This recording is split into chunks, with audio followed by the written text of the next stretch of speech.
We'll open the meeting. I'd ask Mike Davidson to formally open the meeting for us. Ka tūna ka te karakati. Whakatakate hau ki te uru, whakatakate hau ki te tonga, kia mā kina ki uta, ki mā tara ki tai, ei aki ana te atakura, hei tio, hei huka, hei hu, tie moriora. Kia ora. So starting with item 1, apologies. I've got an apology from Sam MacDonald for lateness, and Sam will join us either in person or by Zoom later on when he's able to. We've got Councillor James Goff joining us by Zoom this afternoon. James, good afternoon. Good to have you with us. Good afternoon. Tim. And I'll be an apology. I'll have to leave by 4:30. So potentially an apologies for an early departure. Yep. And Jake the same. So Jake McClellan the same. All right, thank you. So I'm happy to move those apologies. Do I have a seconder? Jimmy Chen. All those in favour say aye. Aye. Against, that's carried. Now, declarations of interest. Item 2, Councillors Goff and Templeton declared an interest in public excluded item 13. Councillor Scandrett declared an interest in the section of public excluded item 13 relating to VBase, and Councillor Major previously declared an interest in the matter we're considering in item 10, so I'm assuming that that declaration would be for today as well. All right, so Councillor Major for item 10. Thank you. All right, and if anything... Sorry, item 3, I was just going to jump in for a second. Okay, so item 3, deputations by appointment. There are none. I'm going to take a wee bit of a liberty. This is Lockdown Island 2020. It's the only daily visual record of the 49 days of lockdown. It's done by a Christchurch artist, Henry Sunderland, and it is available for $20. The best value you'll get. So I just thought I'd take this advantage, and yes. So if you want to come and see me, or you can get Henry online. Cheers.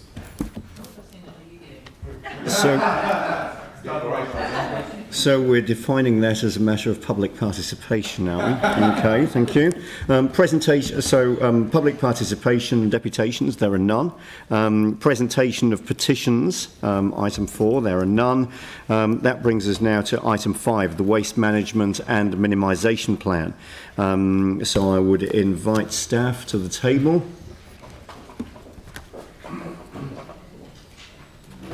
So Helen, Teresa and Rowan, thank you very much indeed. Are there any remarks or introductory comments that you'd like to make? Yes, we do have a PowerPoint that we'd quickly go through if we can get that set up.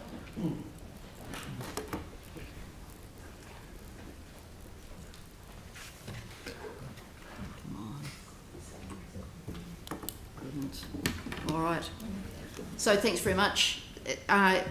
Many of you around this table will remember when picking up the rubbish and taking it to the tip was the only thing council did around waste management, and things have moved on quite considerably since then, and we have a much more sophisticated approach, and we have much higher expectations from our community in terms of waste management, recycling and resource recovery. So this is the plan to achieve that, and this plan is also a statutory requirement, so we are required to have this plan in place. Come on. Christchurch, of course, doesn't manage its waste in a vacuum. We are part of a global waste management sector. We are part of a national system for managing waste and recycling, and we work very closely with our neighbours. So that context has to be taken into account. We also want to give you a brief overview of what the makeup of the total waste to landfill is here in Christchurch, and then get into the plan itself.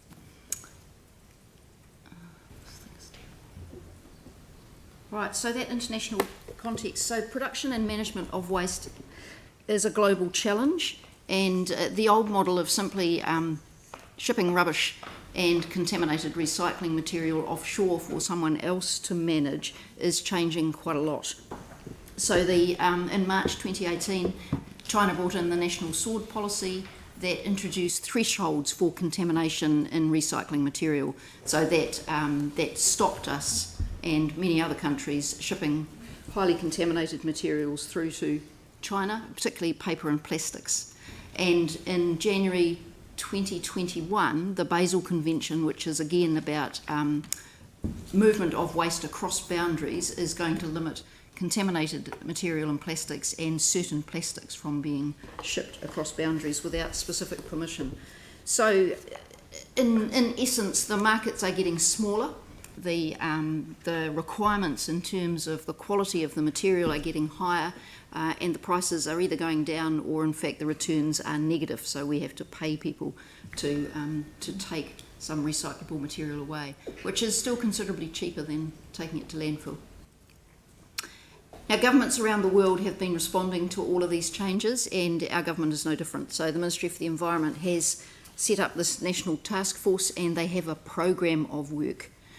Ross Trotter, who's the manager of solid waste and resource recovery, is not here today because he's not well, but he is closely engaged with a number of these work streams so that we are both contributing and keeping close to the action in terms of finding out what's going on. So this program creates quite a lot of opportunity for Christchurch and for Canterbury, but also sort of prolongs the uncertainty while we don't know the outcome of some of these programs.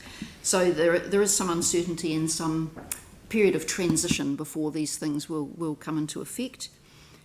And there's a 124 million investment announced just recently in terms of onshore recycling facilities, but we don't know what those will be or where those will be yet. But there's a considerable amount of investment coming. So we will continue to work with central government on these and work with our neighbouring councils on looking into those opportunities. So just a reminder about the total waste to landfill. So you'll see from this, it's a bit hard to see the key at the bottom here, but in essence, the curbside and our public transfer stations is only around 30% of the total waste that's going through to Cape Valley. So that's relatively small. Then we have around 40% from other transfer stations, which is largely commercial waste. There's a small slice there from other territorial authorities, and then there's a whole lot of special waste, so that's hazardous materials, asbestos containing waste, and that sort of thing. And I want to, at this point, I'll hand across to Teresa to go through the key challenges and the program, and then across to Rowan to look at some of the more detailed, concrete actions that are proposed. Thanks. Thanks, Helen.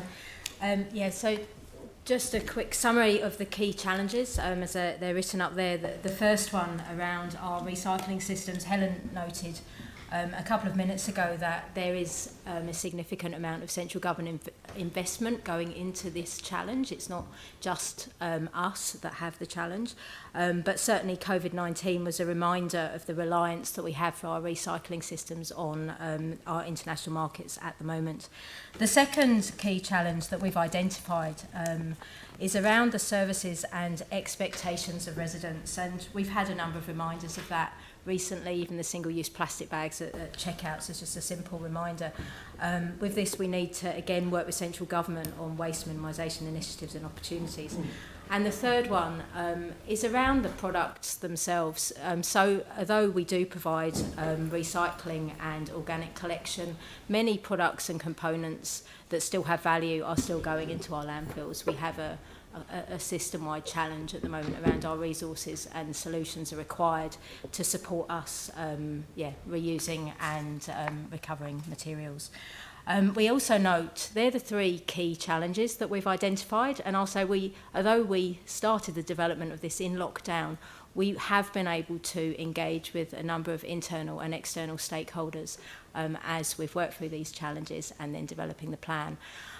So that the other considerations is the transition challenges. Helen's noted the central government programme. We need to understand the impact of that to us. Sometimes we need to work alongside them, and decisions that are made at central government level can really support us. The direct linkage of consumption and waste with climate change mitigation, it's a strategic priority for our council, And we cannot underestimate the linkage of consumption with and waste with climate change. That it's significant when you look at a consumption-based footprint. And also around climate change adaptation, particularly around sea level rise, closed landfills. So in terms of the plan, we have this high-level vision around Otatahi, Christchurch being a sustainable city working towards zero waste and a circular economy, and 3 goals that, again, we've developed alongside a group of stakeholders for everyone to have access to recycling, resource recovery and waste management services. The second one is about understanding that reducing and minimise waste is our responsibility as council. We do have responsibilities, but also it's understanding that businesses and individuals do as well. And the third goal is around valuing resources to minimise those that go into landfill and support our vision of moving towards zero waste. Just a really quick one in here. When Helen started the presentation, she reminded us that in the olden days we would have provided as council a rubbish collection service. This is a version of a waste pyramid, and the key thing here, and sorry because it's quite difficult to read, you'll be able to see it in the plan, is that we're trying to move ourselves up the pyramid, and the further up you move, the more you move away from having disposal at the bottom, and increasingly you look at resources being recovered and reused. So that's really a tenet that sits behind the plan, and that's what we're aiming towards. We want to be as high up in the pyramid as possible. I won't read these objectives, but we have set these objectives as a high-level mechanism to support our action plan. So the aim of these is we will measure the action plan and our achievements against it against these 5 key objectives. And in terms of how we're going to achieve it, I've mentioned the action plan. Rowan will provide a high-level summary of it. That's critical. It's immediate focused. It needs to be reviewed every year, so it's quite clear a set of actions that are due this year. The second one, a service delivery review, will be initiated next month, and that will look at the cost effectiveness of the resource recovery services that we provide. And the third one around regional focus is a reminder, Helen again mentioned it already, we're not in isolation here. This is something we need to work together on, and really we probably look to the future about waste minimisation plans not being developed on behalf of one council but a broader collaboration to achieve it. So I'm now going to hand over to Rowan, who will talk about the action plan. Yeah, thank you, Teresa. So generally speaking, we've split the action plan up into 5 key themes, and so that really focuses on 3 resource recovery streams, so that's organics, recycling and hazardous materials. And then we've talked about 2 themes around leadership and also education and communications. I think it's important to note, and we presented to Council previously on this, that we're looking to review the action plan annually, and that's just to take into account the significant market uncertainty that exists at the moment, and I guess providing an agile plan so that we can adapt to those changing national and global situations. The way we've structured the plan, if you do see it in the document, we've kind of laid out actions across the first 3 years, and that takes us up to our next LTP, our next long-term plan, but also the end of the majority of our major contracts. So what we're signalling here is we've got some things to do over the next 3 years that will really set the course for our long-term vision, and we're kind of, although it's a 6-year plan and we are working towards targets all the way into the 6th year, we really want to sort of set it up so that we've got an annual plan up to the next LTP, and then those additional goals to get us towards that vision. To drill down into some of, I guess, the 5 themes, I might just run through a couple of examples. So around the first theme, diversion of organics, we're looking at, right now actually, we've got a piece of work out in the market which is looking at an innovative new collection system for the inner city. And so that's looking at basically upgrading our existing bagged collection system, but I guess a key part of that is including organics in that collection system. So, we're looking at a significant urban growth and residential growth within the central city, but we're also looking at those hospitality and commercial premises that generate food waste. So looking at capturing that organic waste which is currently going to landfill through those numbers, I guess, presented earlier. Another key part around the organics will be the Bromley composting plant that we operate, and working out whether we can enhance that facility so that it can operate to that growing demand for organics processing and diversion. Looking at the recyclables, there's some significant impacts there around the waste levy and, I guess, the cost of disposal. And so we're looking at opportunities there where we can incentivise recycling, working with the commercial sector, with industry, and also working with our contractors to deliver the most effective recycling system that we can. Obviously cognizant of those global markets and the need to develop onshore markets for recycling. Hazardous substances, we've got a number of successful programs out there, and we run regular communications around keeping hazardous substances out of the waste streams. But one that we're really looking to expand upon is the successful batteries collection program. So we're looking at a national program for handheld batteries and hoping that will link into the electronic waste product stewardship scheme that the government have signalled in its work program. The final two, education and the leadership themes, I guess it's about building on what we already do, but also expanding our scope to work more closely with industry and the commercial sector so that we get a real change. I think, core council service delivery in terms of, what once was collection of refuse and disposal to landfill now is, a 3-bin system, public transfer stations, battery collection program. So we need to expand on all of those. But then we also need to engage with businesses and the commercial producers of waste for them to also expand on their diversion of waste. So really it's around community-based funding for diversion initiatives. It's around the contestable fund through the Canterbury Waste Joint Committee, and it's around a greater level of engagement with the commercial and industrial sector on waste issues. That's probably it for the summary of example if you want to advance. For the plan, we've got five recommendations for you all. I won't drill through each of them because I guess we'll make a decision on them shortly. So I might just go over the timeline, which is the next slide. We're hoping to get your endorsement today and therefore be able to go out to public consultation on the 31st. That's the statutory requirement, is 30 days of public consultation. Then we'll have a hearings panel in mid-September with the final plan approved mid to late October, 21st of October. All going well. Thank you. Great. Thank you very much indeed. So I would just draw people's attention to the fact that we've got an updated attachment B, which has been uploaded to the hub as a separate document. That's the updated draft waste management and minimisation plan.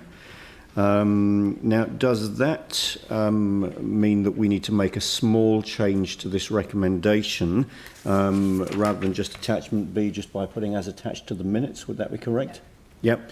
So the draft waste management and minimisation plan 2020 as attached to the minutes for consultation. That just tidies that up. All right. Are there any questions on this matter? Pauline.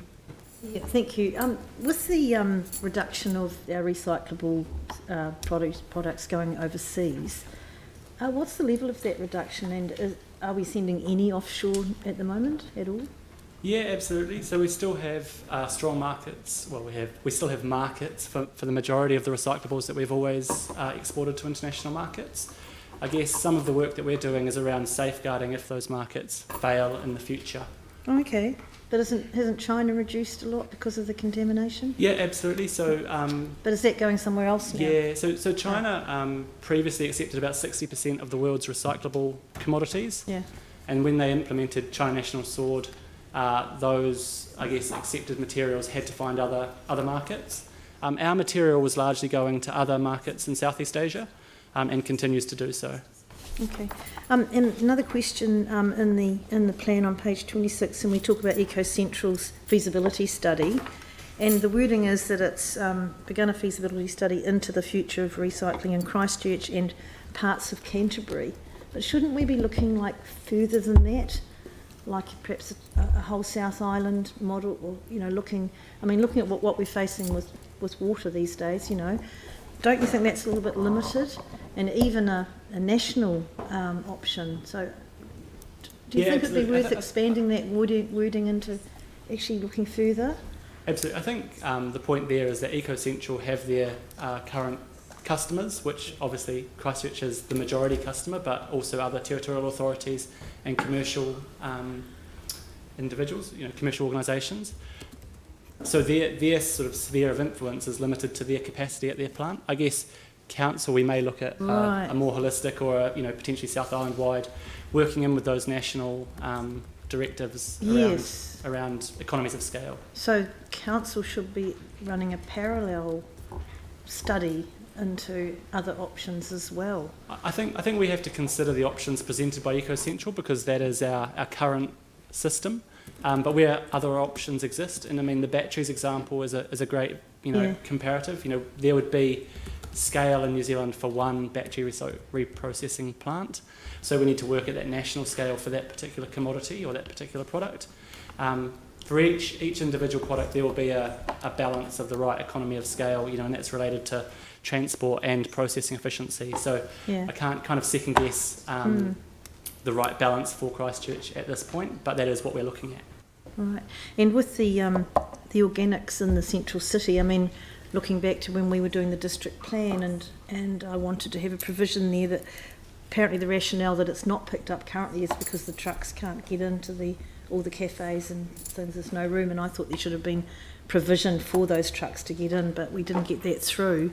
So how do you propose to overcome that obstacle to actually collect it? Yeah, absolutely. So what we've got is we've got a consultant appointed at the moment to run an options study for the central city waste collection system, and so that's everything refuse, recycling and organics. Yeah. And so what they're going to look at is all the different technologies available to collect those waste streams. I guess the scope that we've given them is to present us with options so that we've got a level of service parity with residential collection. So if you live in the suburbs, you can have a 3-bin system. There's no reason you shouldn't be able to dispose of or divert the same materials if you live in the inner city or have a business in the inner city. No, that's good. And just one last question that I'm getting asked all the time because I got a gold star on my yellow bin. Are we bringing that back because people want to play that game? Yeah, is it still going? The Gold Star program, the Curbside Auditing program is continuing. Yep. So we've obviously still got some significant issues with contamination out there, so we're working through those. Yeah. So you're only doing it sort of area by area, so people have got to watch out for a leaflet in the letterbox and that says they'll be audited sometime over the next couple of weeks or something. Yeah, at the moment we're running it based on priorities. So where we're receiving contamination, we are running a curbside auditing and education program. Well, that's good to know because people are really keen, and I find it was really helpful because talking to people about what you do and you don't do to get a gold star, and it's amazing what people don't know still about what to put in that yellow bin. So we have got 2 or 3 other initiatives in terms of communication and education and competitions to get that recycling message out there and to get greater uptake. Great. And there are some particular markets where we have some challenges. Flats, for example, where the occupants turn over regularly. So we've got some options for ensuring that they get the information every time there's a turnover in tenants. Great, thank you. Thank you. Aaron and then Jimmy. Yeah, just 2 questions. First one is the consultation, is that open to all those weird and wonderful people in Christchurch that always have ideas on how to recycle or what they want to recycle, but we always seem to be a closed door, so they email us and go, oh, why doesn't the council do this? Why don't they do that? Is this process open to that? Yes, indeed. Consultation is a public consultation process, so yes, it's open to everybody. Because I'm sitting 2 seats down from a tyre shredder that was told it couldn't be done, but it took them a weekend to build a tyre shredder out of an old aeroplane. Health and Safety 101. And And then my other question, so, well, that's good to hear, and hopefully that will grab some media attention for those people to send in those fantastic ideas that Christchurch people do. And the other one is the diversion of recyclable materials away from landfill. Which ones are they? Are they traditional ones, or are we looking at other stuff that could be recycled but we don't? And for me, the key one would be wood. Currently, no wood is recycled, so there's treated and untreated, and you're probably aware that you can get a spray that just sprays on, it tells you which one's which, and if you're really unsure, you can stick it with a little thing that tells you, and it takes seconds. So it's a solvable problem, but we send literally tons of wood to landfill. Yeah, absolutely. So I think the way we've structured it in the plan is that we've obviously got our existing levels of service, which is, you know, the things that you can take to the recycling centres and that can be collected through your curbside collection system. But we've also got a whole set of actions in there around, achieving greater recovery of divertible materials from that system, like so that we can get more, timber, electronic waste, all of these things out of the waste stream. We've got, I'm not sure the page, but we've got the waste assessment in there, which shows, the proportion of divertible materials in both the curbside and the transfer station refuse. And so that gives us some really good targets about how can we actually get this 8% of timber that's in the refuse stream out, and provide some, incentive to organisations that want to be innovative in that area. And I think that's where we're moving with this plan, is really encouraging organisations to develop processes for those material streams. Okay, so we should see some results pretty quickly then. Would hope to. Yeah. Thank you. Jimmy. Okay, thank you. I have two questions. First one, based on your presentation, particular focus on action plan themes. One of the key points here, provision of leadership in the Christchurch waste sector. So at the moment, we have set up the Temporary Waste Joint Committee. The funding actually is encouraging the incentive for all those councils to handle or promote how to minimize those waste. But at the moment, funding, I still don't know. When we set up this funding, the figure $112,000, whether that's sufficient, or whether, based on year basis, need to reflect at least inflation rate. The other one, because this the new revised the statutory the waste minimization management plan. So that's crucial. We need to more to promote, to encourage community, can feedback to us. So the funding suggests whether we need to consider inflation rate or whether can get some other source of funding. More to promote this project. Second one, I'm still concerned regarding to the consultation, because we mentioned several times, many times, we only focus on the kind of, most of the times focus on the geographic area, but demographic is still very crucial. That's part of the outcome. So this time, whether the youth focus on children, and also different ethnic group to be heard. But in the moment we set up the multicultural advisory group, and we have regular informed group, and still have a Christchurch multicultural council. Those probably three need to be there, to inform them. If that's the case. We have the approach that we're taking to consultation, if it's approved today. My understanding is it is a bit different to how we've done it before, and we will be providing one opportunity at Turanga, but we have already put in place, we're letting people know that we're hoping this is going to happen, for us to come to people. So it's, we would be able to come to multicultural groups or youth groups. So instead of us telling people if they want to consult, they've either got to look online or come to us. What we're saying is that we're open and we can come and be part of people's agendas at community meetings or other groups. So that can be geographical or non-geographical. Thank you. Yeah, and to your first point, I think, historically we haven't tended to have a full funding bid for that 112,000 through the joint committee. And so part of that is about making sure that we advertise it properly and that we get quality applicants through that process. I think the other part is linking in with the national contestable funding round. You know, we're talking about a significant increase in the waste levy, and that effectively at the moment 50 comes to council for waste minimisation activities and 50% is a contestable fund.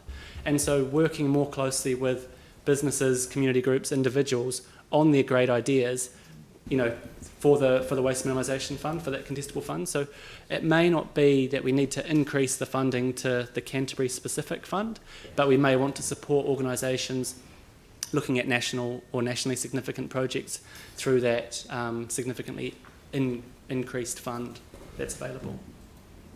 Thank you. Thank you, Pauline. All right. Yanni, was this a question or? Yeah, thank you. Yep. All right. I'll come back. Just a Yep, question.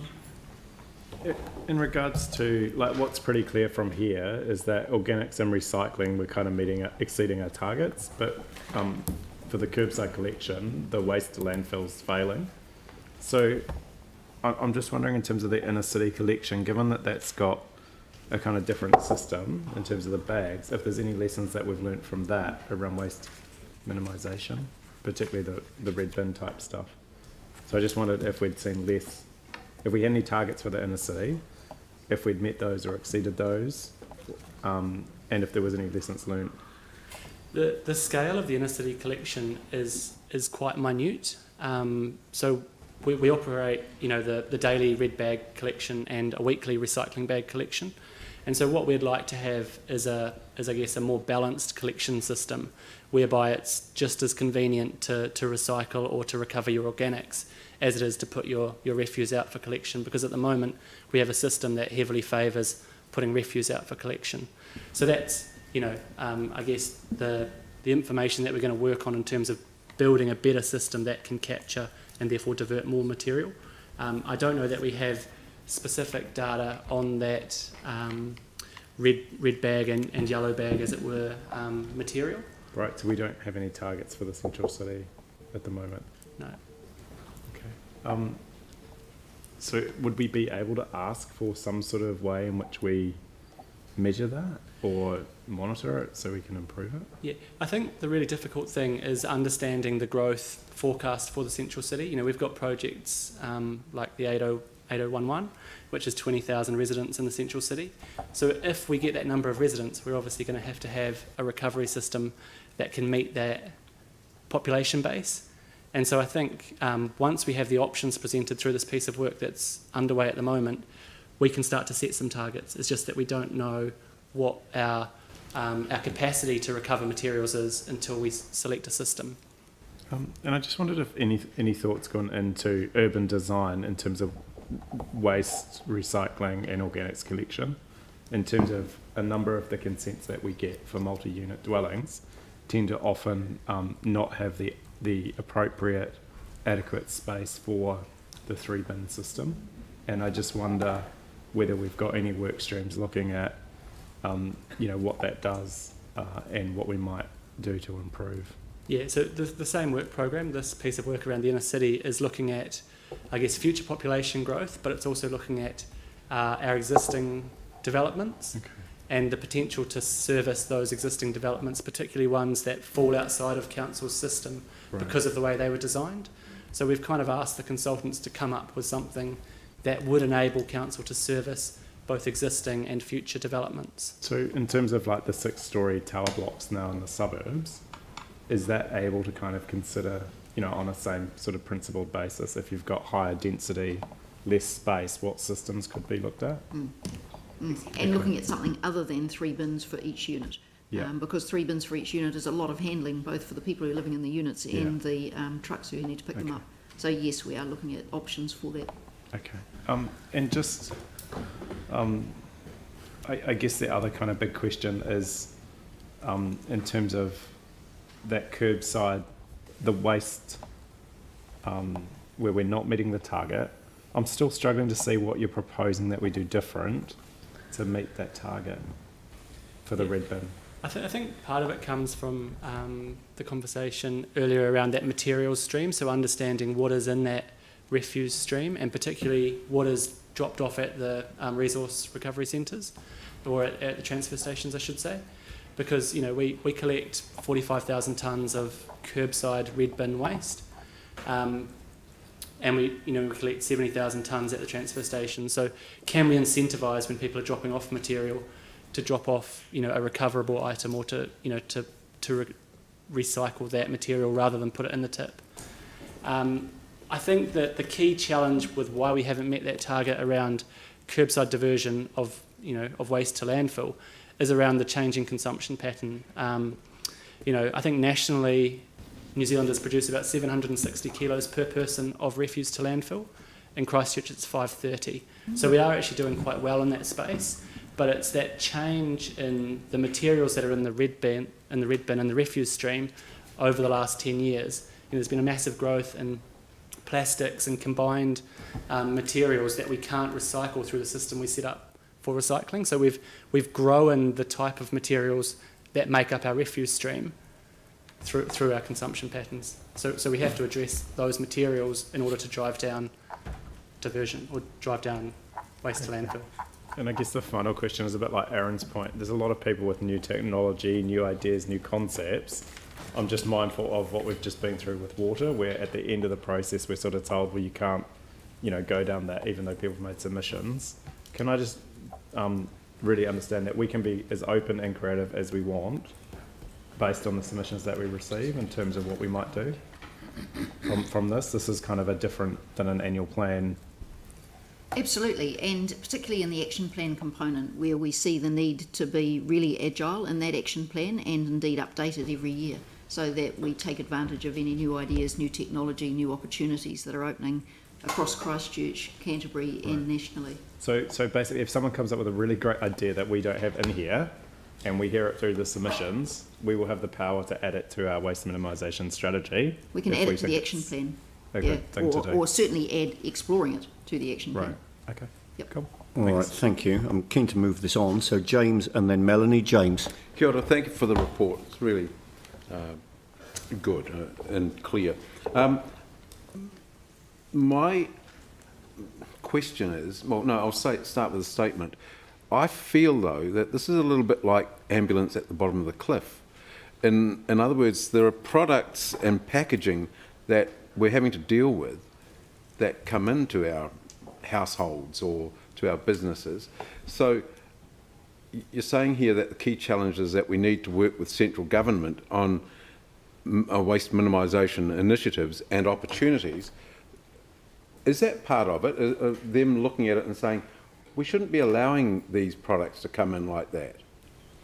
Yeah, absolutely. Certainly with plastics, there's a lot of work at a central government level around resin codes, so around the types of plastic that come into the country, and whether the government will make as bold a move to restrict those resin codes, which would mean that we could only, purchase and consume materials in plastics that we could recycle. I mean, that's the kind of influence that we're talking about and working in with those systems.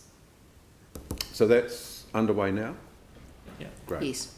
Okay, thanks. Thank you. Melanie. This was just about the sort of consultation. I was wondering about going out, because I hadn't really thought about it, but I've just asked our board if we can get you to come out and talk to all our residents groups, because it's probably good to get them all to come together to have good numbers. Yeah, that was all. Thank you. Phil. Thank you, guys. So this consultation process, if there was a company that had a particularly good idea on getting a particular part of the waste stream out of the system, this consultation process is the place to come with it and present it to you guys? It's one place to come and present it, absolutely. But they should do it there at least, and to you. And to the joint committee that Councillor Chen was talking about, where they've got funding for such initiatives, when they're to turn a good idea into something that actually, can be at a production level. Right, okay, thank you. Thank you. So we're done with questions. I'll just invite one further comment from Dawn. Well, thank you, Acting Mayor. I think the fundamental, though, about all of what we're trying to achieve, it isn't just a one-way route. What's going to be really the changing point is how we enable our households themselves to push back. The behavioural change is the key. If we didn't take home the packaging, if we left it with the supermarket, etc., if we can persuade supermarkets, if we can persuade businesses as consumers that will also be the fundamental trigger that will change quite a lot of things. So we're putting a process in place here, agreeing to a special consultative procedure, adopting the documents, approving or delegating the approval of a summary of information, setting up a hearings panel, and then the final decision on this will come, Pauline, to your committee. So, Pauline, you're happy to move this. James, you're happy to second. All right, so moved and seconded. Is there any debate? Pauline, Yanni, Jimmy. Pauline. Okay. Jimmy. Thank you, Chair. Yes, it's very good timing. My view, to after the 7 years, the council new revise established this the Christchurch waste and minimisation plan. That's very crucial, particularly based on the staff the presentation. My personal view, as a council, we need to take a lead because based on the action plan themes, provision of leadership and innovation in the Christchurch waste sector. Because now we are all faced this challenge, changing the world, climate change impact, international cycle market, very down, all those kind of. So that's very crucial and very important. But as take a lead, to be a leader, I still, to how do we initiate those incentives? Because we didn't have existing, we didn't have those funding to encourage those, good idea, can feedback to us. But whether this funding is sufficient, we need to consider more kind of priority. This one is my personal view. The other combined with the education, with the communication, etc., can make it happen. The other one, consultation, is very crucial, important, because this the waste, dumping is in relation to every person, every household. But we did have 25% of people, the English second language. We need to encourage them more feedback to us because there's impact to their daily life, daily living. So we need to strengthen this consultation, is my view. Thank you. Thank you. Yanni. Thank you. I really support getting this out for public consultation and engagement. I don't think we have all the answers as a council, but I think the community do have a really important role to play in terms of articulating where they see they can contribute. I think one reflection though is we were certainly warned at the time that we went to the 3-bin system that having a red bin would make it easier for people to put rubbish to landfill, and basically that's really what I think this strategy shows. Accepting though that actually household rubbish going to landfill is a small fraction of the main industry and commercial waste, and that's where I think you start to really make a difference. And I think central government now is working a lot more collaboratively hopefully with councils and communities around some of the things that we need to do around product stewardship. I know, for example, tyres is something that they've been looking at. Hopefully they can look at e-waste, and I do think a bit like some of the issues around water, this is actually a massive problem for the country, and the more collaboration we can have, that we really be smart about the investment we put into new technology and having a consistency of approach, I think would be a lot better for us. So I think there's a number of things in here which would be really interesting to see what the public think. I certainly would encourage people to make submissions, accepting that we don't have all the solutions. But fundamentally, the other really interesting thing is people do really like the 3-bin system. In all our resident surveys, we get huge positive feedback about it. And so, I'm looking forward to looking at things like separating glass from the recyclables, looking at the commingling issue, and those sorts of creative things, which I think we are in a unique position COVID, because of COVID-19, to start thinking differently and hopefully getting the public on board with that. So I appreciate the work that staff have done on this. It isn't an easy issue. I think we've got a really good assessment, and the key thing now is to encourage people to participate in this process to get their feedback so that we can be in a better position. Thank you. Aaron. Yeah, I do support this going out to a consultation. I think that is really, really important. I really hope we hear from some of those people that send all those interesting and weird and wonderful emails through to us from time to time, or send us letters sometimes with drawings of intricate designs and all sorts of things. Those people need to come forward because we do need to act local. Shipping your recyclables to the other side of the world makes no sense. It's a really odd thing that we do. So yeah, you need to act locally when you're thinking globally, and some of the stuff here will need national programs. But the two bits I want to raise is, one is that rubbish is core council business, and I know not everyone agrees with that, but that's the way lots of the public, not all of the public, but a lot of them see it.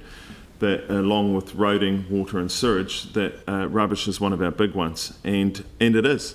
And a lot of people don't care about sorting their waste. They don't, it's just not their thing, and we're not going to retrain those people. So we always need a system that can react to those people living in our society, and they do exist. Whereas there's other people who already have zero waste households, and they're fantastic, they're exemplars of a particular lifestyle, and good on them, but they're not everyone. And so we need to cater to everyone, because we are a council who deals with everyone. And so we need systems in place that do divert that waste. And when we divert it, we should be recycling a lot more. There's a lot of items that end up in the waste stream that get dumped. And one of the big ones I'll call out, I did mention wood before, but another one, which is 8% of what goes into Cape Valley. The other one's glass.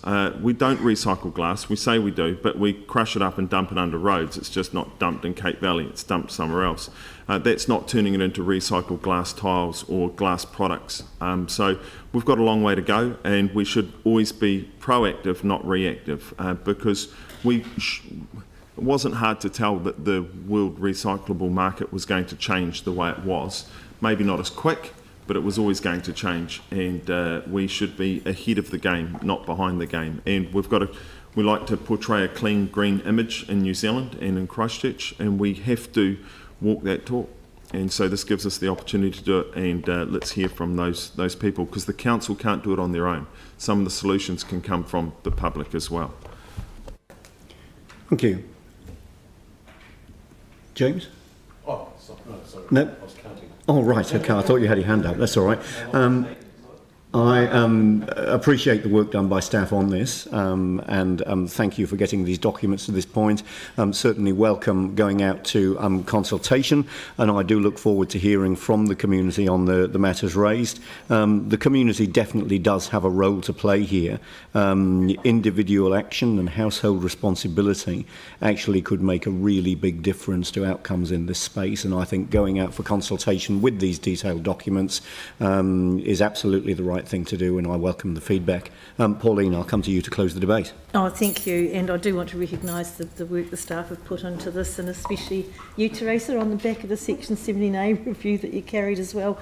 Two big pieces of work. This is a really good bit of work, so thank you very much. And just remembering that when we brought the 3-bin system in, it says in here in the report that we actually diverted 65% of the waste from landfill from those 3 bins. And this plan has a focus on even further reductions and a strong motivation for a circular economy, and that's a fantastic thing. And this, together with the central government program, which has got a focus on standardised labelling, which will help, and potentially removing some materials from our country altogether, will be a really positive move. And so we've got to actually realise too that every little bit that each of us does to reduce the amount of waste we're producing really can make a difference. And I think this is what Dawn's referring to, that get everyone on board here. And I think part of that is challenging ourselves to change our shopping behaviours. I mean, most supermarkets and retail stores now have stations where we can refill our own containers with foods and a huge variety of household products, including cleaning products, shampoos, detergents, etc. So we've got to get into these new habits, like we did with taking our shopping bags along. Now take your containers along instead of buying another one. And also I just want to mention for all the teachers out there that the City Council offers free waste minimisation programs to schools, catering from new entrants to Year 13 with a focus on sustainability. There's 4 programs. They're titled Watch Your Waste, A Waste of Time, Casting Magic with Worms, and Fertilising for the Future, which is a great program for primary school kids. Anyway, so that's a wonderful thing that the council's doing as an education facet for this program. So let's just all think carefully about our shopping habits. We've got to be leaders in this area, so we lead and we tell people what we're doing and change our behaviours again, and we can make a big difference. So I'll be supporting this today, obviously, and I hope everyone else does too, and thanks again for this work. So I'll put the motion. All those in favour say aye. Against? That's carried. Thank you. So now moving to item 6, the District Licensing Committee member recruitment process. So this is just the process, not the membership. Megan, welcome to the table. Did you have any comments that you wanted to make on this matter? Not specifically, but obviously I'll take questions, but it's just it's a statutory obligation to appoint members and to recruit. And so that's what I'm asking for today, because no council officer has the delegated authority to just commence the process. And yes, and we've got a number of members whose terms are expiring near the end of the year. Yeah, and then at the end of this process, there'll be a report to council where we approve the actual members. Correct, because again, no council officer has the delegated authority to appoint members, so there will be a report to you with a recommendation to appoint members after the recruitment process. All right, thank you very much. So are there any questions on this matter? Tim and then Anne. Tim. I don't want to steal Anne's thunder, so I might get told off, but you can kick me later. Really interesting, we have the CAAP, which seems to be a total disconnect. Yep. So I think that, can we get some form or some way that can be put into the recruitment process? So they're not a complete, we're just disconnect. One is an action plan. It's not a statutory document. Yep. Whereas this one is, and this is what the District Licensing Committee work to. Yep. Now the essence, and correct me if I'm wrong, of the alcohol action plan, this one, is harm minimisation. Yeah. That's also one of the objects of the Act, though. There are 2 objects, and that is one of them. I totally get that, there's no question about that, but what I'm saying is, as a council, we're hiring these people. Yes. I would expect them at least to have read the document, let alone be aware of it. Well, they are, members are. Well, I would, following for the information, that I would argue that some of them have no idea of it. So I think that it should be part or included in the package for reading in the application for the job. I realise that it's not a statutory a document, but we as a city have adopted it, or else there's a whole lot of things that we adopt as a city and put forward as a city that aren't part of that process, therefore we should waste our time doing it.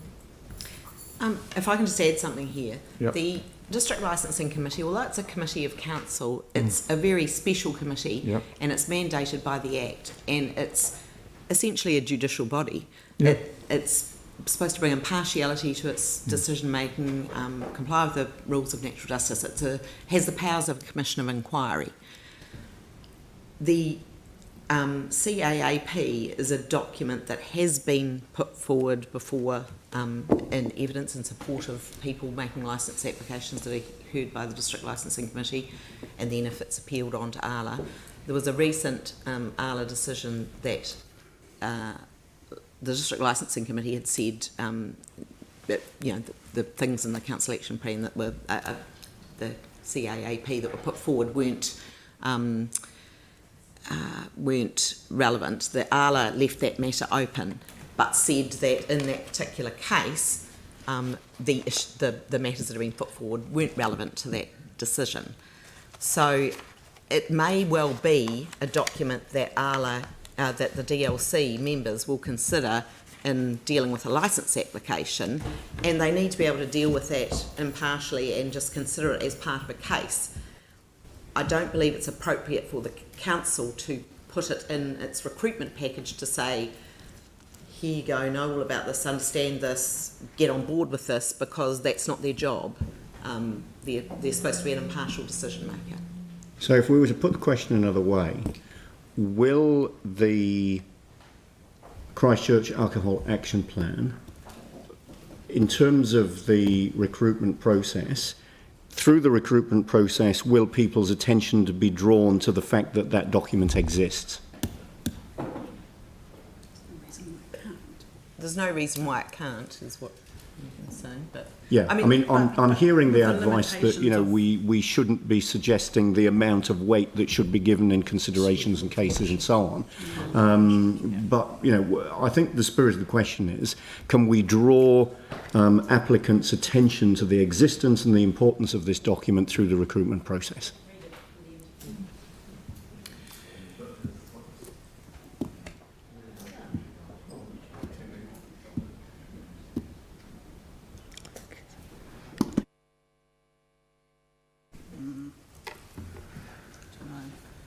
There would be a number of documents in the alcohol setting that I guess members of DLC, in terms of having to have knowledge about alcohol licensing matters or alcohol matters, would likely know about or would need to know about. So I guess perhaps alluding to it in the form of that might be one of the documents that you would have information about, but yeah. I see nothing wrong with presenting it to applicants in a pack that goes to them. Yeah. There's nothing wrong with that, but I think hanging too much on it in terms of around decision making, that's another matter. Yeah, okay. I mean, given the conversation we're having this afternoon is about the recruitment process and not the decision making, if we can keep the discussion within the scope of this paper, that would be good. Anne, your thunder possibly has been totally stolen by this point. No, not at all. I'm very happy for Tim to... the points are good ones. Thank you. No. We're working together. Just in terms of the recruitment process, though, we have got a competency descriptor that's sent out as part of this, and one of the competencies we would want to see is that there would be an understanding of harm caused by the consumption of alcohol, demonstrates knowledge of the Act and alcohol-related harm. And the third point, number 3, would be community knowledge, demonstrates knowledge of the community for which DLC operates. And that would be understanding of community expectations around licensing. Now, every person here, I would imagine, has had communication from their community with concerns about alcohol harm and the proliferation of outlets and what that's doing to their community. So I would expect, I mean, I'm just wondering, the question is, how would a person who's applying for this job demonstrate that they have an understanding of the community expectations around licensing? What would you look for if you were looking for that? I look to their experience in community activities that they've been in prior. They get asked specific questions about their knowledge in the area. But there's also a fine line between having an understanding and a knowledge and being able to represent your community, and also being at an extreme level of that and not being impartial, which is also where I have to be very careful that there's people that aren't necessarily conflicted in their views. So there needs to be a balance. We need people who understand those alcohol-related harm issues, which are addressed in it's one of the objects of the Act, but weighing up with also, you're not taking that to an extreme. Because what we don't, bearing in mind that when there's a hearing under the Act, there's 3 people on the hearing, so hopefully we'll have a balance of representation in each committee as well. I don't know if that answers the question really. The legislation, its purpose isn't to prohibit alcohol. What we're looking at, can I continue? Is that with another question? Is that okay, Yeah, Mr. absolutely. Chair? I'm Yep. keen that we focus on the recruitment We are. part. We Yep. are absolutely, and that's Yep. what I'd like to. So these people are making decisions about, the job is to make decisions about whether to grant licences for alcohol outlets, basically. People to sell alcohol. A variety of things. Mm-hmm. So, and because this is a council-directed appointment, where council officers are making these appointments, could we expect that the people that we recruit have similar views to what we have as a council, which is a goal to reduce alcohol harm in our community? Would we expect that to be the case in the people that we recruit? The Act refers to harm minimisation, which is what I would expect them to have a mind of. Knowledge of, yep. How would a person who's applying for this role demonstrate that? What sort of questions would they be asked, and how would we know that their views are consistent with what we are trying to achieve with this as a council? Because they're our employees, basically. Well, they're not, as I just explained before. They're a special council committee that actually is removed from the council and is an independent decision maker, similar to a judicial body, who has to follow the functions and requirements of the Act and case law that's been established under the Act. And if there was a local alcohol policy, that the council had, which it doesn't, meet the requirements of that. So it's also quite hard, as with any recruitment process, to find someone who ticks every box that you're looking for. And so there are some things that you can learn, and there are some things that are just fundamental, that knowledge and skills that you have to have. And there are the district licensing committee does get training when the members are appointed. So having a good mix of people and a balance of all the skills is going to be quite important, I think, rather than trying to find someone who ticks every box, because I have found that quite hard in the past with the applicants that we've received. All right, thank you. But the key point relating to both Tim and Anne's question is that a recruitment pack is able to be put together in which the documents that Anne showed us earlier is able to be part of that pack along with other documents. Sure. Thank you. Sarah. I was just checking actually, and Judith just alluded to it. If council had a concern about the number, the location, the hours of licensed premises or licences, then the appropriate place for us to address that as a council would be an LAP, local alcohol plan. Is that right? Yeah, local alcohol and we policy. chose not to. Sorry, Yep. policy. Yep. We chose not to continue with that last term, but that would be the place to address those concerns from our perspective. To give it some statutory weight. Yeah, that's it. Yeah. And my understanding is that the District Licensing Committee would encourage the council to go down that path, to give them some direction as well about. So that's exactly the forum that you would use. All right, thank you. So, Tim, you're happy to move this? And do I have a seconder? Anne. So moved by Tim, seconded by Anne. Is there any debate on this? Actually, sorry, before I second it, sorry, I already have.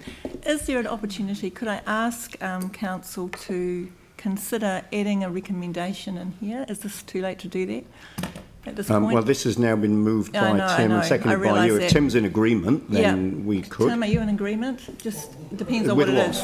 With what? Well, I'm recommending that we, as part of the recruitment process, the applicants demonstrate a knowledge of the CAP and actively support the council's shared vision of reducing alcohol harm. In line with the answers to the questions, I'd suggest that probably is going further than certainly staff have suggested we should go. Where we did get to was that there would be an awareness of that particular document along with other documents, but drawing particular attention to that particular plan maybe further than we should go, I think was what I heard. Yeah, I have absolutely no concern drawing people's attention to it within a package of documentation. But they are, I just want to reiterate, they are independent members, and the real thing that they need to be mindful of is the Sale and Supply of Alcohol Act. Yeah, I mean, clearly there's a legal framework around this. There's a legal set of expectations around it, and the Act obviously specifies some of this. I think, I mean, the sentiment of the discussion will have been picked up by staff, most definitely. I'm suggesting that where you wanted to go probably doesn't align with the answers that we've had from the staff in response to questions. If I answer Ian's question, I'm going to support it as it is, and I hope you do too, because I think the question that you're asking is a bigger question to talk with staff and our colleagues. So I think we've got to have a really good plan, because there's obviously a gap here which I'll talk to.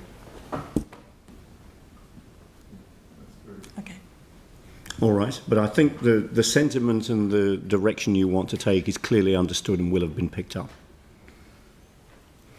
All right, so this is, so, and you're still happy to be the seconder. All right, so moved by Tim, seconded by Anne. Is there any debate on this? So Tim, yep.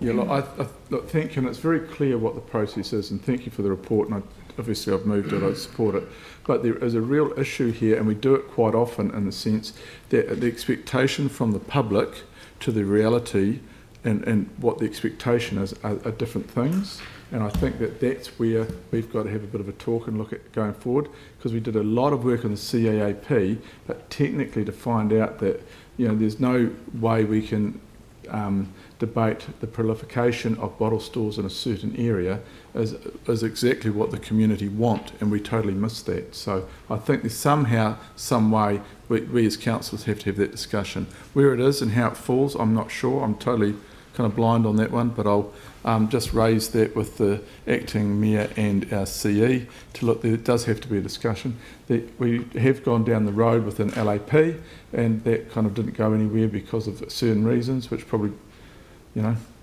for a number of different reasons, but I think that's maybe something we've got to talk about again. But we are stretched for cash, and is it going to be worthwhile? Is it going to be passed and accepted and not end up in court? Would be an interesting one.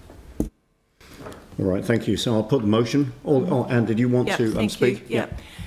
We have so little power at the moment in terms of helping our communities to really make a stand against off-licence outlets that are causing a huge amount of harm. We all know the harm that alcohol causes.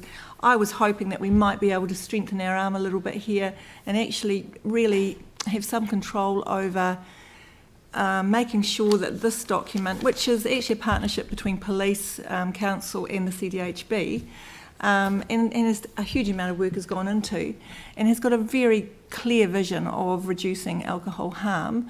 I was hoping we might be able to strengthen our arm a little bit here, but it is what it is, and I'm hopeful that the people that are appointed to these positions are of the same mind as we are.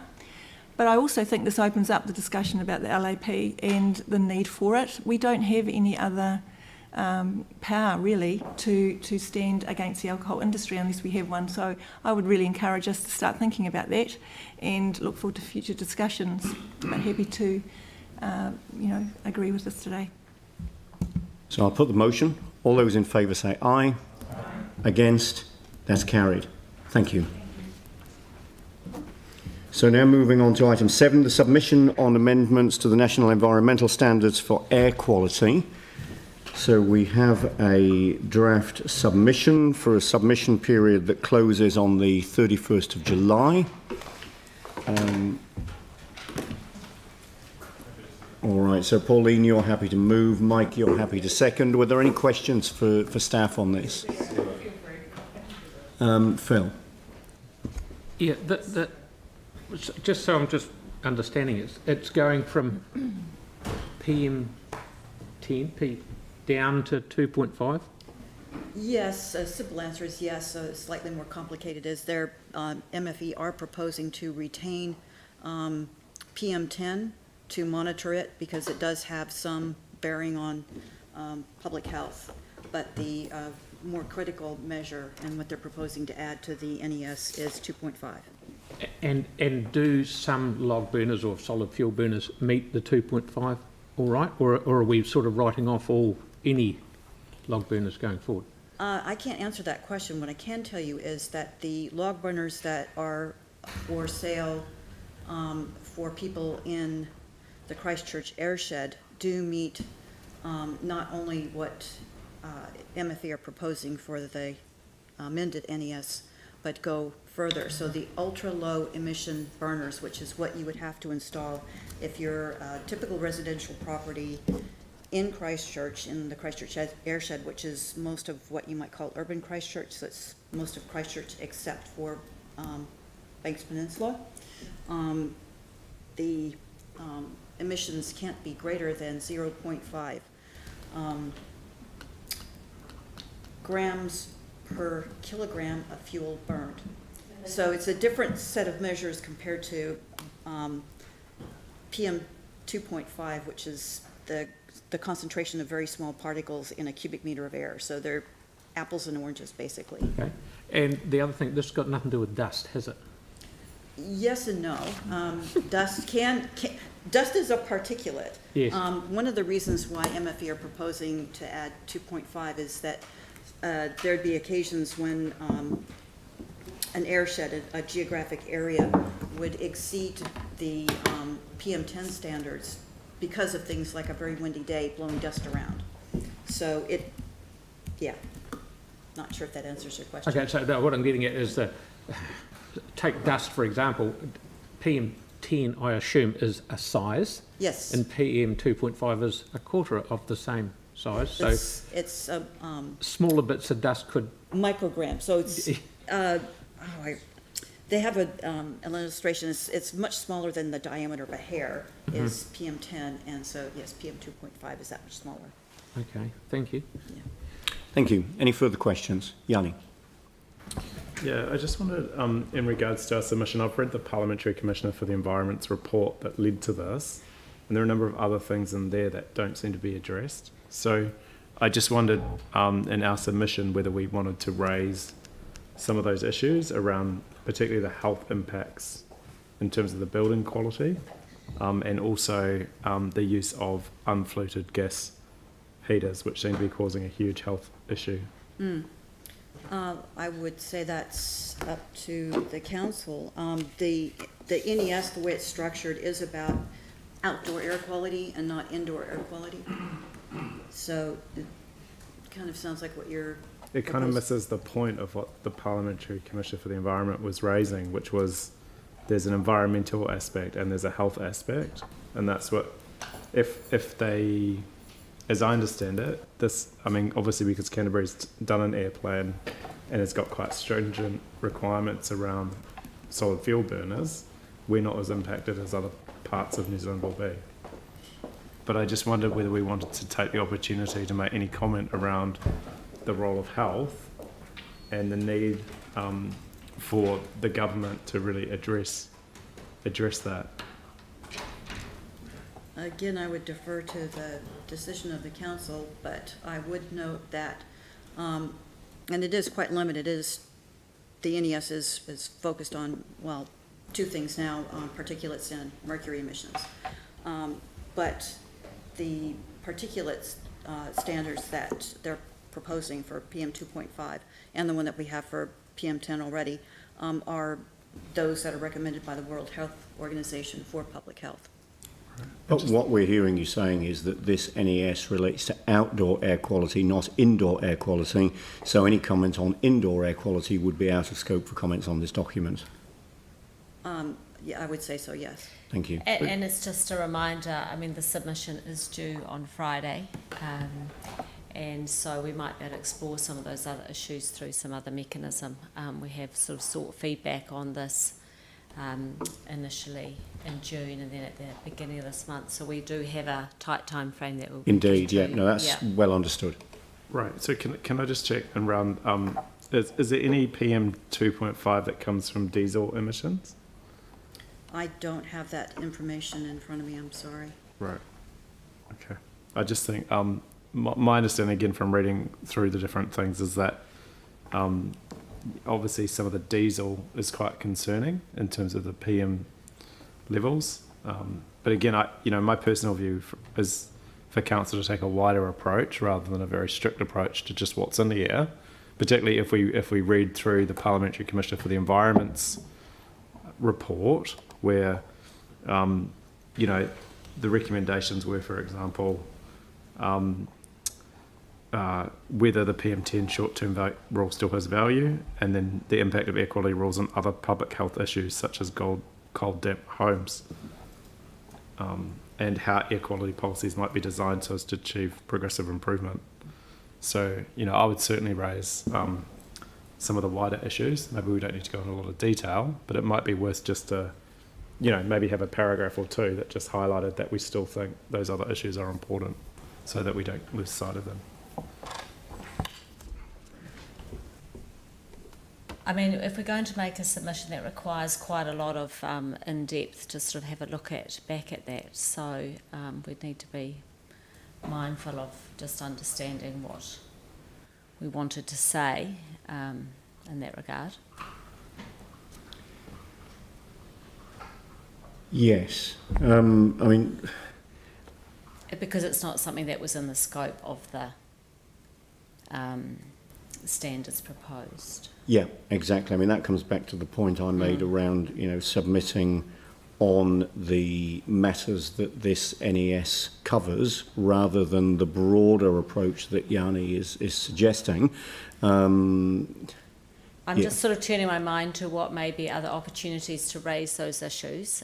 So we could come back and have a look at that. I mean, I think, where there might be, whether it's a conversation, a broader conversation with ECAN and picking that up in another... Can we pick those things up? Absolutely. And think of where we might be able to meaningfully and realistically engage with whoever. Absolutely. That's what I'm thinking, to actually do the sort of the consideration of those issues justice to submit a view on. We have our governor-to-governor meetings with Environment Canterbury. It may well be that this is an appropriate item for an agenda. So that's what I'm just sort of thinking through. There could be an opportunity, there is an opportunity, so look, we could take that opportunity. Yeah, let's make sure the matters that Yanni's raising do land somewhere, and that may well be the place. The other thing is this is a discussion document, so this process is quite different to normal processes where you get an actual document. So given that it's a discussion document, I would think that would give us quite a wider scope than a very narrow scope around a specific standard, but the staff may have a view on that. But I did note that this is kind of a different process than we'd normally go through. It's actually quite typical for these types of things where the Ministry for the Environment releases a discussion document. They may or may not include what might be in the wording in the final product, but oftentimes they actually do have discussion documents to solicit what folks think. All right, thank you. Are there any further questions? Jimmy. One question. I'm concerned the surrounding area of the quarry, particularly in our rural area, the people particularly concern those the silica will affect their physical body. That's part of this PM the criteria or outside of those the air pollution criteria, silica. I can't answer the question specifically about silica, so I apologize for that. I can. Yes, but you consider air pollution. Windy from the quarry. Yeah, I don't know. Like I said, I can't speak specifically about silica. I'm sorry. All right, thank you. And again, I'm sure these are questions that we'll be able to get answered outside of this meeting if there's a need for an answer for a different purpose. Yeah. All right. So this has been moved and seconded. That would be the submission as it stands to be lodged. Is there any debate? All those in favour say aye. Against? That's carried. Thank you. All right. Covenant consent approval for 19 Glen Eagles Terrace, Hatherley. Again, this one seems reasonably straightforward. Are there any questions on this? I'm happy to move it. Do I have a seconder? Aaron? All those in favour say aye. Against? That's carried. Thank you. And Brendan, thank you for being here even though we didn't need you. All right. Greater Christchurch Partnership, focus for the next 12 months. Now, Dawn, you're presenting on this one. And Catherine, I note that you're here as well. Welcome to the table. Thank you very much.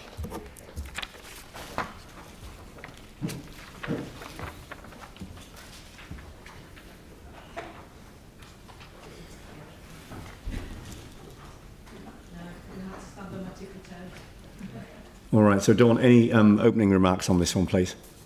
Thank you, Chair. Yes, I have a few opening remarks. I'm not going to go through the report because I know you will have read it. But critically, I think this is a point in time, and there are tipping points in the life of an organisation and how we engage, not just within our relationships that sit in our place, but how we engage with our partners. And I think this is the time, in reality, where Christchurch delivers visible, collaborative and decisive leadership, and taking our rightful place in working together with our neighbouring partners, and in particular with Selwyn, Waimakariri, Environment Council, Ngā Tahu, CDHB, NZTA and DPMC. We're also at that tipping point because the world has changed with COVID. And we have an opportunity as a place to actually reposition ourselves. And I think this council is ready to do that. And the time is right for us to have a new vision and to reset our strategic framework for our sub-region. And that is an ambitious vision and plan for what Greater Christchurch could be. And that is about inspiring and driving towards intergenerational well-being of the people that we are serving. And to position Greater Christchurch and Christchurch within that confidently, both within a national and international context. It provides the foundation stones for us to put forward an investment platform which this city, following the earthquakes, has been trying to achieve, and it's for us to be able to step into that space along with our sub-regional partners to provide greater confidence both to the private sector but also to central government, because this comes back to serving our residents and making the best opportunity that we can for our residents. And it also ties into the wider agendas, and in particular what is happening in terms of the New Zealand Infrastructure Commission and where infrastructure is going, and even that wider issues that we've been debating over the last 2 days on water. The GCP's 5 recommended priorities really set clearly the foundation stones about how we can move forward. Firstly, to develop the Greater Christchurch 2050 work. And in a way, by saying 2050, we think, well, that's a long, long time away. That's 30 years. Yet we know that we are a place that actually has the biggest bulge of 8-year-olds in the country. Those 8-year-olds will be 38 in 30 years' time. They're our future in terms of what we're creating. So actually getting hold of that and thinking about that, for myself, I will be in my 80s, dare I say it, it's quite scary.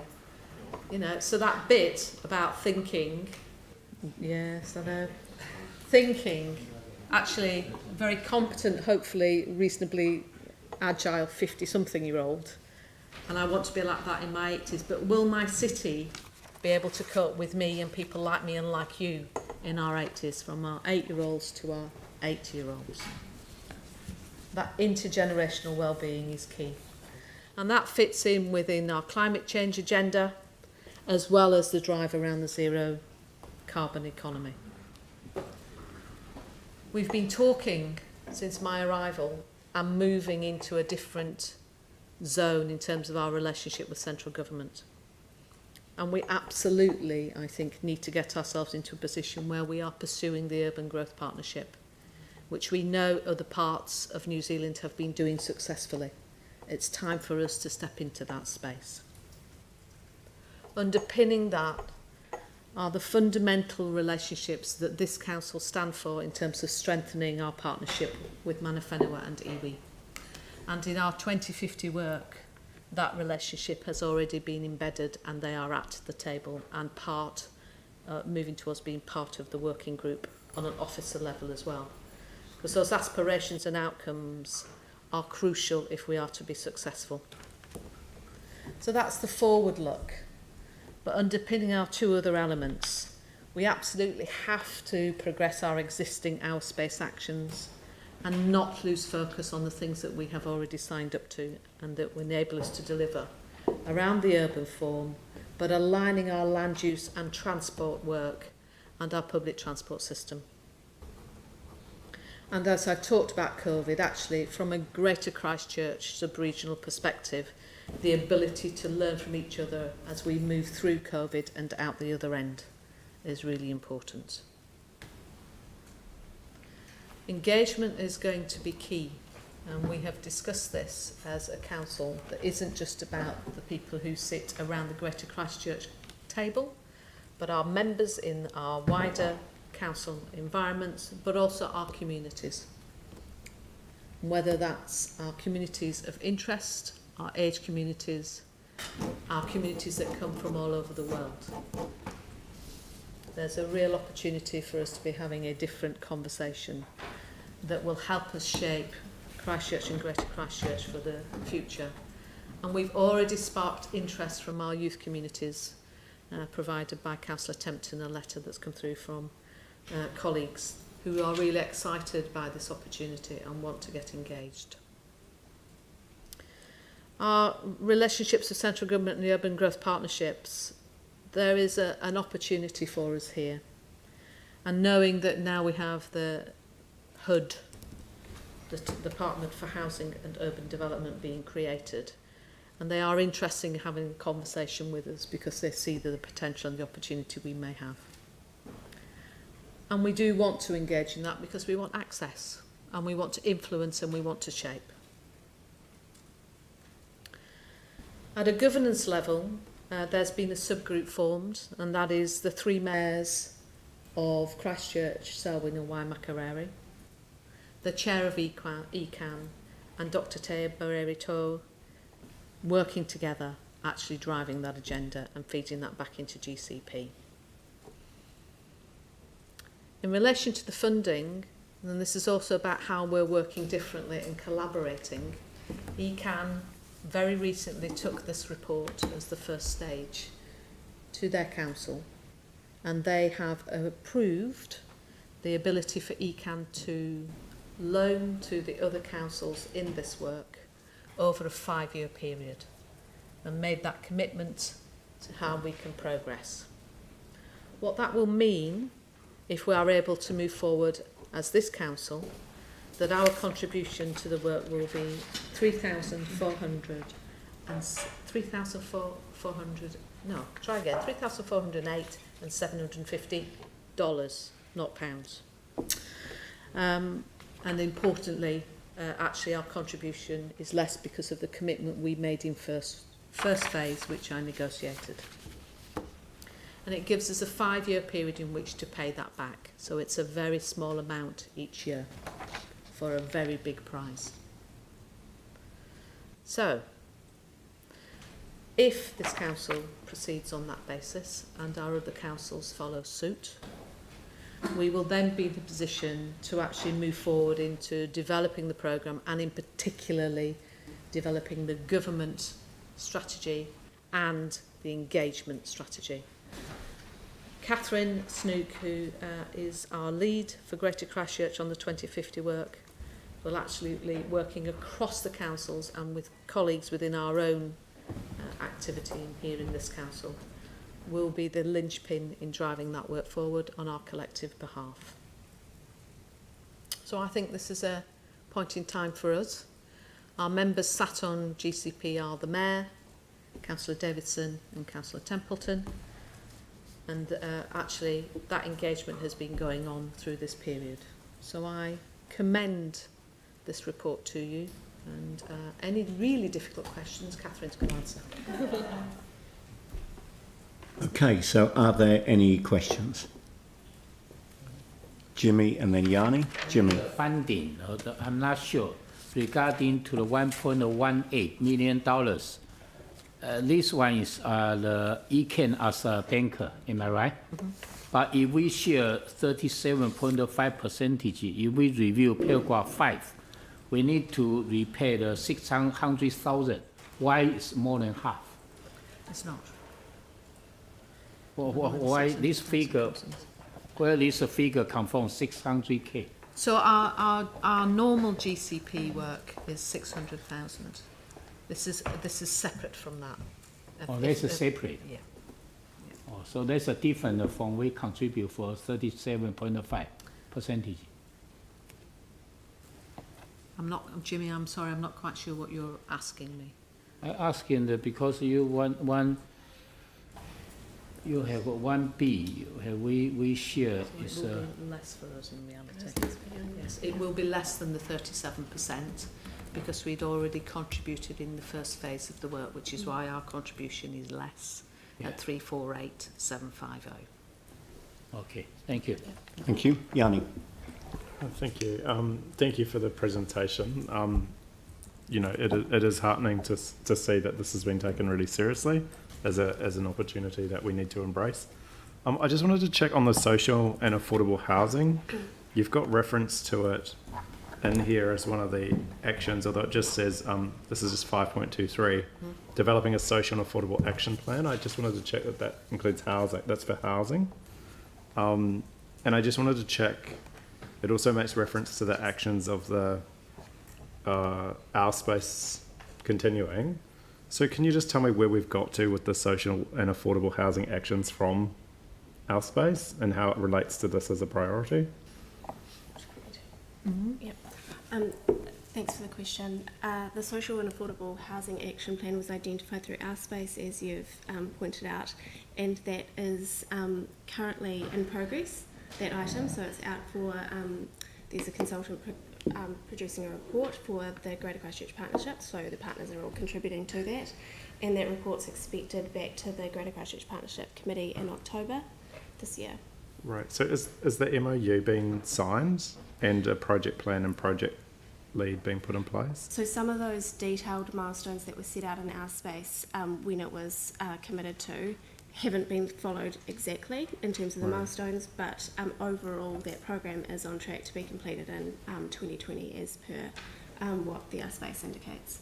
So just so I'm clear, so the draft action plan for that will be October this year? That's my understanding, yes. Yep. Right, and how do we as council have visibility of those actions? Usually after the committee considers these matters, they'll matters like that will come back to the councils for their engagement. I mean, I guess the reason I raise it is this has kind of been a common theme of this urban development strategy where we agree to actions, things change, don't happen and get delayed and delayed and delayed. So given how much, I guess, emphasis we've placed on social and affordable housing, I just want to kind of understand whether our language is strong enough as a city in here and whether we've got clear reporting processes to monitor and ensure that that work happens. And I appreciate with COVID-19 we're in a different space, but I do think actually most of these milestones were before COVID-19 even hit us.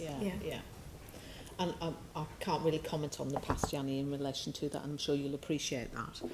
And I hear what you say, because it's how do we ensure that our wider group of members have visibility is what you're really asking, I think, as well, in terms of that relationship with GCP. And I think one of the things we have discussed as a partnership is how do we wider engage each of the council's members in the approach of work that we're doing. And that is something that I will absolutely take back on your collective behalf, back in and with our members as well. 5.23, it would be helpful to actually put some timeframes attached to the priority areas. Can you bring 5.23 up on the screen, please?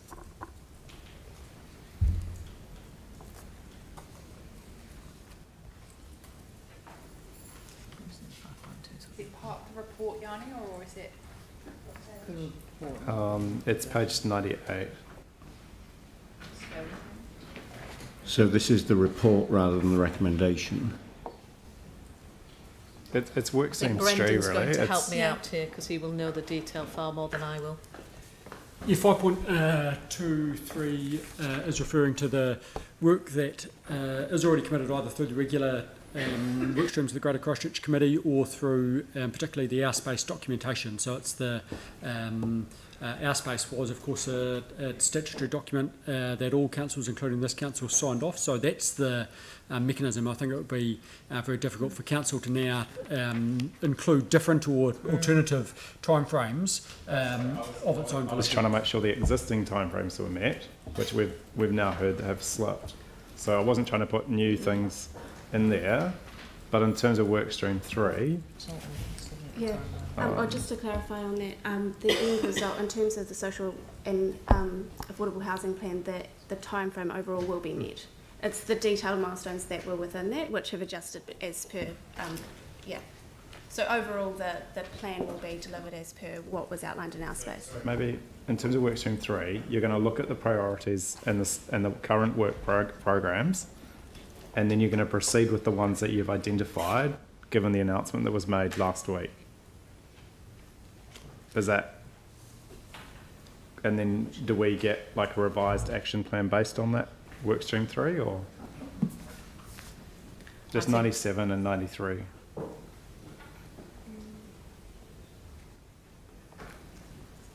Which announcement were you referring So to? if you go to point 522, actions that require significant incorporation of data understanding will likely be deferred for a period to establish a clearer view. Following the Gazette of the MPS on urban development, considerations given to how our space actions will be implemented, and then you list a number which I presume are the priority ones. All I'm trying to understand is when do we see what's the revised kind of actions are? Yeah, sure. And actually, that's a really good point in terms of the NPSUD, which came out last week. Officials are still working through the implications of that on the airspace actions. So there will be a revised sort of timeline to both take account of those implications and then ensure that the airspace actions can be delivered in accordance with the new national policy direction appropriately. So yes, we will need to come. There will need to be a recalibration of the timelines around some of those actions. But in terms of the social and affordable housing one, that is still on track for this year. Right, so in regards to the funding that we put aside, we will be able to see really clearly a kind of budget with milestones. Yes. Yeah. Okay, and just the youth stuff sounded really good. Can you just, sorry, I don't see the letter. Can you give us some sense, just at a high level, of what's the thinking around youth engagement? Yeah, so where youth engagement is a fundamental part of this project, as Dawn pointed out, we are thinking about intergenerational wellbeing, so it is about thinking about our children and grandchildren. So we are wanting to ensure that we engage youth in this. We also need to be thinking about both engagement and sort of active representation within the work itself. And we're following the set of approvals that we'll go through with the councils. We'll be looking at the detail for how we will do that, but we really are looking at a tailored program for youth engagement because we want to ensure that that voice is very loudly heard throughout this work. And is there any opportunity to have actually members of the youth council sitting on some of the working groups or as part of the work stream decision making? All of those options are absolutely on the table, and we will be taking this really seriously. And final question, just in regards to the funding. So we've got one vote, but we're paying a larger percentage of the funding. So we've got two votes. So just help us understand how the funding was, the current funding agreement was arrived at in terms of who contributes what. And Yes, it is is. it safe to assume that this is unbudgeted expenditure? This will need to go into the future LTP. It isn't on our books as it currently stands, and that will be part of the LTP discussion. So can I just ask why this wasn't raised as part of the budget that we've just done? The annual Because plan? at that stage we weren't at that point. We didn't know how far we would be able to get, so we're at the point where we are having agreement, and that's, you can't bring something if we don't know exactly where we're going to be at that point in time. Right. Okay, so but the decision today is to recognise unbudgeted expenditure and then fund it through Canterbury Regional Council. Yes, in terms of they are prepared to loan, and with the ability for us to pay that back over 5 years. Thank you. Are there any further questions? Sorry, can you just clarify why we're paying 37.5%? Actually, it's less than that, as I said before. At the moment, the current split that GCP does its funding on is on this basis. I have asked for that to be looked at from the perspective from Christchurch's view, and that is something GCP, in the roundedness of how the allocations are done, are prepared to look at later on in the year. It's back to the principle, if you don't ask, you don't get. Thank you. Any further questions? Mike? You're happy to move it? Okay. Sarah, you're happy to second? Is there any debate? All those in favour say aye. Against? That's carried. Thank you very much. So now moving to the next item, item 10, commercial film and video production.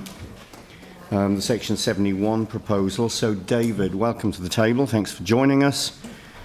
Now, there was a suggested change to the wording here, and that is shown there in the resolution.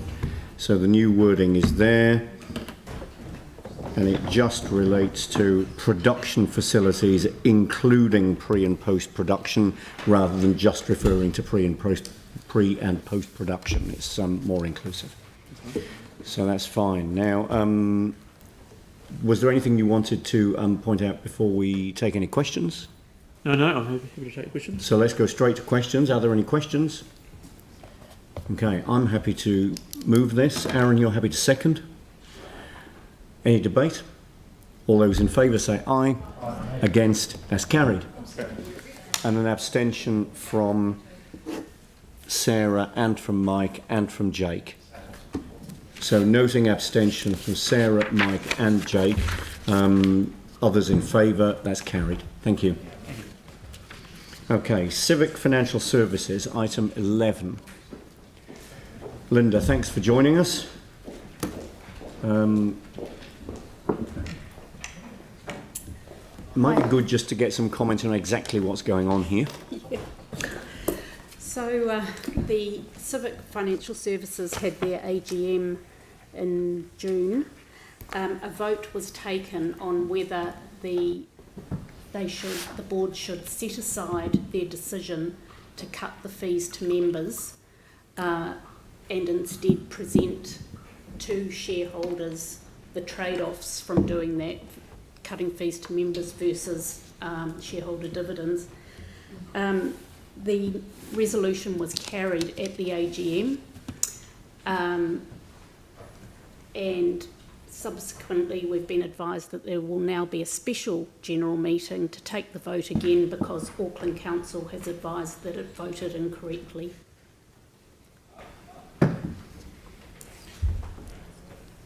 So that's a fact that will be happening. Yes. So we now need to obviously appoint a proxy and decide how we'll vote, or how the proxy will vote at that meeting, which is what this paper's about. It is, and we've also put another recommendation in that we advance some discussions with the government about the governance framework that Civic Financial Services come under. They are exempted as a CCO, which is a historical thing because they actually were governed by insurance legislation, but they're no longer an insurance company, so they now have no specific governance framework, and the accountability that actually we get is limited because of that. Our proposal is basically in line with the LGFA, which is a funding authority, which is in a similar vein. However, the funding authority is a CCO. It's not exempt under the Act. So we're trying to align both entities together. All right. Thank you very much. So are there any questions on this matter? I'm happy to move the recommendation that's in front of us. Pauline, you're happy to second. Any debate? All those in favour say aye. Against? That's carried. Thank you. So now item 12, resolution to exclude the public. So we've got Paul Munro, Chief Executive of Christchurch City Holdings Limited, remain after the public have been excluded for item 13 of the public excluded agenda, as he's got knowledge which is relevant to an item that will assist the council.